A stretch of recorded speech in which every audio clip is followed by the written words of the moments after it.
Interesting ಆಗೇ ಇತ್ತು. Even the trailer ಆಗಿರ್ಬೋದು, ಪೋಸ್ಟರ್ಸ್ ಆಗಿರ್ಬೋದು, ನಾನು ತುಂಬ ಕ್ಯೂರಿಯಾಸಿಟಿಲಿದ್ದೆ ಈ ಸಿನಿಮಾ ನೋಡಬೇಕು ಅಂತ ಹೇಳಿ ಅಂತ. ಸೊ ಇವತ್ತು ನೋಡ್ಕೊಂಬಂದೆ. ತುಂಬ edge of the seat thriller film ಇದು. ಯೂಶ್ವಲ್ ಆಗಿ ಸಿನಿಮಾದಲ್ಲಿ ಎರಡು ಪ್ಯಾಟರ್ನ್ ಇರುತ್ತೆ. ಒಂದು ಯಾವುದೋ ಒಂದು ಕ್ರೈಮ್ ಆಗಿದ್ರೆ ಅದು ಯಾರು ಮಾಡಿದ್ದಾರೆ ಅಂತ ಕಂಡುಹಿಡಿಯೋದು ಒಂದು. ಇನ್ನೊಂದು ಪ್ಯಾಟರ್ನ್ ಇರುತ್ತೆ, ಯಾರು ಆಡಿಯನ್ಸಿಗೆ ರಿವೀಲ್ ಮಾಡಿ ಕೂಡ ಅದು ಇಂಟ್ರೆಸ್ಟಿಂಗ್ ಆಗಿ ಇಡೋದು ತುಂಬ ಕಷ್ಟ. ಅದು ಆ ಪ್ಯಾಟರ್ನ್ ಈ ಸಿನಿಮಾದಲ್ಲಿ ಫಾಲೋ ಮಾಡಿದ್ದಾರೆ. ನಿಮಗೆ ಒಂಥರ ಯೂನಿಕ್ ಸ್ಕ್ರೀನ್ ಪ್ಲೇ ಈ ಸಿನಿಮಾದಲ್ಲಿ ಆಗಿದೆ. ಆ್ಯಂಡ್ ಅಗೇನ್ ಒಂದು ಸಕ್ಸಸ್ಫುಲ್ ಟೀಮ್. ಹಿಂದೆ ಕೂಡ ಅವರು ಸೇಮ್ ಡೈರೆಕ್ಟರು ರಾಘು ಎಲ್ಲ ಸೇರಿ ಒಂದು ಹಿಟ್ ಸಿನಿಮಾನೇ ಮಾಡಿದರು. ಸೊ ಅವಾಗ ಕೂಡ ಅಷ್ಟೇ ಇಂಟ್ರೆಸ್ಟಿಂಗ್ ಆಯಿತು ಆ cinema. So same team have come back and they done ಬೇರೆ ಪ್ಯಾಟರ್ನ್. ಅದು ಲಾಸ್ಟ್ ಏನು ಮಾಡಿದ್ರೆ ಅದು ಬಿಟ್ಟು ಬೇರೆ ಪ್ಯಾಟರ್ನಲ್ಲಿ ಟ್ರೈ ಮಾಡಿ I think they have been very successful. Vijay Raghavendra ಅವರು Raghu I think down the years ಹೋಗ್ತಾ as an actor is becoming like ತುಂಬ ವರ್ಸಟೈಲ್ ಆಗ್ತಿದ್ದಾರೆ. ಅದ್ಭುತವಾಗಿ ಮಾಡೋಕ್ಕೆ ಶುರು ಮಾಡಿದ್ದಾರೆ. And I am very happy. Again first time ಈ ಥರದೊಂದು ರೋಲ್ನ ಪಿಕ್ ಮಾಡಿ ಟೋಟಲ್ ಅವರೇ ಡ್ರೈವ್ ಮಾಡೋವಂಥ ಸ್ಕ್ರಿಪ್ಟ್ ಇದು. And not regular what we see Vijay Raghavendra. ನಾವು ಎಕ್ಸ್ಪೆಕ್ಟ್ ಓಕೆ ಈ ಥರದ್ದೇನೋ ಒಂದು ಕಾಪ್ ಸ್ಟೋರಿ ಇರ್ಬೋದು ಅಂತ ಅನ್ಕೊಂಬಂದರೆ ಟೋಟಲ್ ಆಪೋಸಿಟಲ್ಲಿರೋವಂಥ ಒಂದು cinema. So I will wish the whole team of Kondaana all the best. ಒಳ್ಳೆಯದಾಗಿ. Thank you so much. Hi ಎಲ್ರಿಗೂ ನಮಸ್ಕಾರ. Case of Kondana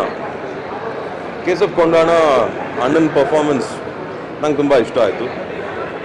Bhavana madam ತುಂಬ ಚೆನ್ನಾಗಿ ಮಾಡಿದ್ದಾರೆ. ಭಾವನಾ ಅವರು ಆಮೇಲೆ ಡೈರೆಕ್ಟರ್ ಕೆಲಸನೂ ತುಂಬ ಚೆನ್ನಾಗಿದೆ. ಪ್ರೊಡ್ಯೂಸರು ಅವ್ರಿಗೆ ಎಷ್ಟು ಆಗುತ್ತೋ ಅಷ್ಟು ಮಟ್ಟಿಗೆ ಸಪೋರ್ಟ್ ಮಾಡಿ ಒಂದು ಒಳ್ಳೆ ಪಿಕ್ಚರ್ನ ಚೆನ್ನಾಗಿ ತಗೊಂಡಿದ್ದಾರೆ. ಮೋರ್ ದೆನ್ ಎನಿಥಿಂಗ್ ಕತೆ ಲೈನು ಇವತ್ತು ಬರ್ತಿರೋ ಸಿನಿಮಾಗಳಲ್ಲಿ ಎಂಟೈರ್ ಫ್ಯಾಮಿಲಿ ಕೂತ್ಕೊಂಡು ನೋಡೋವಂಥ ಸಿನಿಮಾಗಳು ಬರ್ತಿರೋದು ಸ್ವಲ್ಪ ಕಷ್ಟಪಟ್ಟು, ಆದ್ರೂ ಈ ಫಿಲಮಲ್ಲಿ ಪ್ರತಿಯೊಬ್ಬರು ಕೂತ್ಕೊಂಡು ಎಂಜಾಯ್ ಮಾಡ್ಬೋದು. ದ ಎಂಟೈರ್ ಫ್ಯಾಮಿಲಿ ಬಂದು ವಿತೌಟ್ ಎನಿ ಅಂದರೆ ಕನ್ಫ್ಯೂಷನ್ಸ್ ಇಲ್ಲದೆ, ಟೆನ್ಷನ್ ಇಲ್ಲದೆ, ಮಕ್ಕಳು ಎದುರು ಥರ ಮಾಡ್ತಾರೋ ಅನ್ನೋದಿಲ್ಲದೆ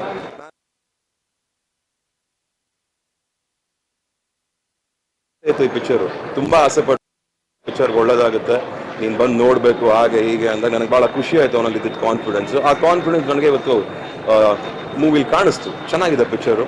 ಸೊ ಒಳ್ಳೆ ಸಿನಿಮಾ ಬಂದಾಗ ನೀವು ಯಾವಾಗಲೂ ನಮಗೆ ಹೆಗಲು ತಟ್ಟಿ ಚೆನ್ನಾಗಿ ನೋಡಿಕೊಂಡು ಒಳ್ಳೆ ದಾರಿ ಕಳಿಸ್ಕೊಟ್ಟಿದ್ದೀರ. ಹಾಗೆ ಈ ಸಿನಿಮಾನೂ ನೋಡಿ ನಮ್ಮ ಅಣ್ಣಂಗೆ ಒಳ್ಳೇದು ಮಾಡಿ ಎಲ್ಲರೂ ಒಂದು ಒಳ್ಳೆ ವಿಚಾರದಲ್ಲಿ ನಮ್ಮ ಅಣ್ಣಂಗೆ ಒಳ್ಳೇದು ಮಾಡಿ ಅಂತ ಈ ಮೂಲಕ ನಾನು ಕೇಳ್ಕೊತಾ ಇದ್ದೀನಿ. ದಯವಿಟ್ಟು ಈ ಸಿನಿಮಾನ ನೋಡಿ ಸಪೋರ್ಟ್ ಮಾಡಿ ಅಂತ ಕೇಳ್ಕೊತಾ ಇದ್ದೀನಿ. ಜೈ ಹಿಂದ್, ಜೈ Bhuvaneshwari. Good luck. Cheers. Take care. ಎಲ್ರಿಗೂ ನಮಸ್ಕಾರ. ತುಂಬ ಎಲ್ರಿಗೂ ಹೃತ್ಪೂರ್ವಕ ಧನ್ಯವಾದಗಳು. ರಿಲೀಸ್ ಆದಮೇಲೆ 3 ದಿನ ಆದಮೇಲೆ ಇವತ್ತು ಬಂದು ನಮ್ಮ ಜೊತೆ ಸೇರಿ ನಮಗೆ ಬಹಳ ಪ್ರೋತ್ಸಾಹಕರವಾಗಿ ಜೊತೆಲಿದ್ದೀರಾ ಅಂತ ಹೇಳ್ಕೊಳ್ಳೋದು ನನಗೆ ಭಾಳ ಖುಷಿಯಾಗುತ್ತೆ. ಸ್ನೇಹಿತರು, ಇಂಡಸ್ಟ್ರಿಯವರು, ನನ್ನ ಮನೆಯವರು, ಜೊತೆಗೆ